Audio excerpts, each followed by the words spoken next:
And Gordon Chang joins me here on the desk at CBSN. He's the author of Nuclear Showdown, North Korea Takes on the World. Thanks for being here, Mr. Chang. Well, thank you so much. So let's get right into the United States is saying that they're not sure that this may have been a hydrogen bomb that was detonated. What does your expertise tell you?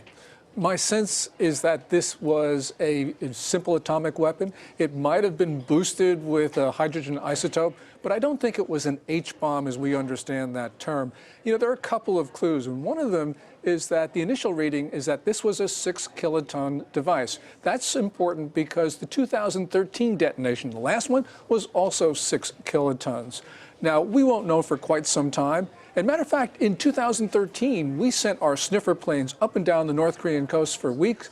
We were not able to tell whether that was a plutonium core device or uranium core device, and we still don't know. So, you know, this one, we may never know whether it was an H-bomb or not, but I suspect it wasn't. So that's an interesting point that you make, that it was a 6-kiloton explosion. For context for our viewers, the atomic bomb that was dropped on Hiroshima was 15 kilotons, right? So we're talking about a much less powerful device than even the one that was dropped back in 1945. Right, and that was a very elemental one. You know, when you start thinking about the devices that the United States and the Soviet Union were building in the 1950s, we measure those in megatons. Wow. So there's going to be a big difference in explosive power. But to me, you know, it's nonetheless important that they were working on an atomic device, which means that they're perfecting their warheads that they can put on their KN-08 missile. And that missile is important because it has the range, the U.S. military believes, it has the range to hit the northern part of the west coast of the United States.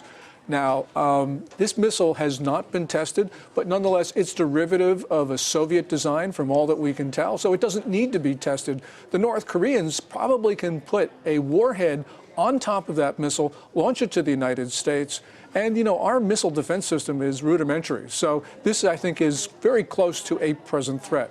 So let's talk a little bit about the reality of that. You've studied North Korea very, very closely. The idea that they would actually launch a missile towards the United States and perhaps not even towards South Korea, if that was their intention, is that really, I mean, Marco Rubio, who's running for president of the United States, has called North Korea's leader a lunatic. Do you think that they would actually launch a missile towards the United States? I don't think so, and the reason is every missile that is launched has what's called a return address. We know exactly where it's launched. And if they actually did launch a warhead at us, we would retaliate, and it would be massive retaliation. So it would essentially be suicide. Now, Kim Jong-un is not secure in his regime, which means that although he's rational, he's not a lunatic. Although he's rational, he may have incentives that are very different from ours, and so we do have to be concerned. Every once in a while, North Korea reaches out and does something really horrific. So, for instance, in 2010, they killed 50 South Koreans in 2 terrible incidents. So this is a regime that operates according to a much different logic than ours. And that logic has a lot to do with retention of power. In other words, Kim Jong-un is, as you point out, in a very precarious position. He doesn't have the support that his father, Kim Jong-il, had. So he's doing these things in an effort to bolster his reputation, his legitimacy, and his position in the regime. And that's a very important point that you make, because there's a couple of political issues here. First of all, there's Kim Jong-un trying to consolidate his position in the regime, which is like 300 or 400 senior figures. But it's also the regime trying to consolidate its position in North Korean society, because although the economy these days is not horrible, it's like 1% or so growth for the last 3 or 4 years, nonetheless, people are not necessarily happy. And so, therefore, the regime needs to show itself to be strong. One of the ways to do that is to lash out against South Korea, Japan, which are our treaty allies, and also to lash out against us. So there are a lot of instability here. You know, normally things shouldn't go wrong, but we also know that in the Korean Peninsula, there have been times when things have gone terribly wrong. Yeah, and so now we're hearing that the United Nations is going to pursue more sanctions against North Korea.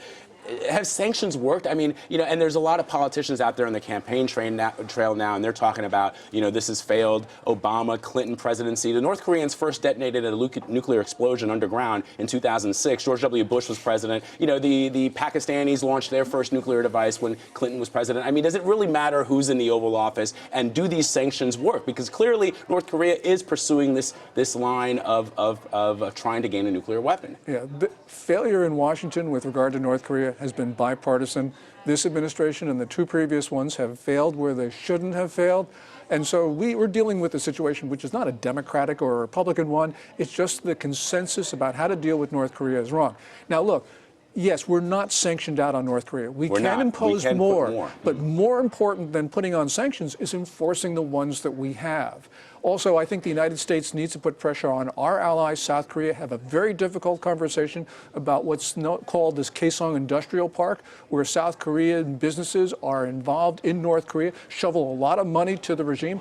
And of course, we need some very, very difficult conversations with China, which has allowed sanctions violations and which has transferred to the North Koreans some very dangerous military equipment, including the mobile launchers for that KN-08 missile, which I talked about. That is extremely dangerous because that's their first usable missile, which is actually a weapon that they can use against us. How does Iran play into all of this? North Korea and Iran for more than 15 years, going back to the 1990s, have had partnerships on both nuclear technology as well as long-range ballistic missiles.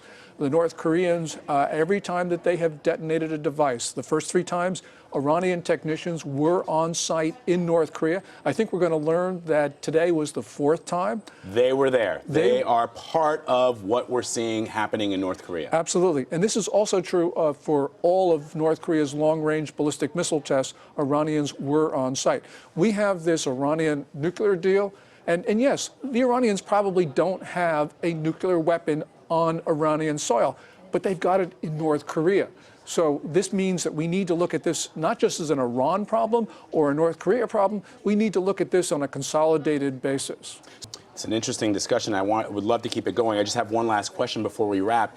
If you know this about the Iranian-North Korean connection, can we assume, as those of us here living in the United States, that our intelligence officials, that are the Department of Defense, that the Pentagon is also aware of this and are taking steps to ensure that there is nothing malicious going on vis-a-vis our security here in the United States? They certainly know it because I do not have a security clearance.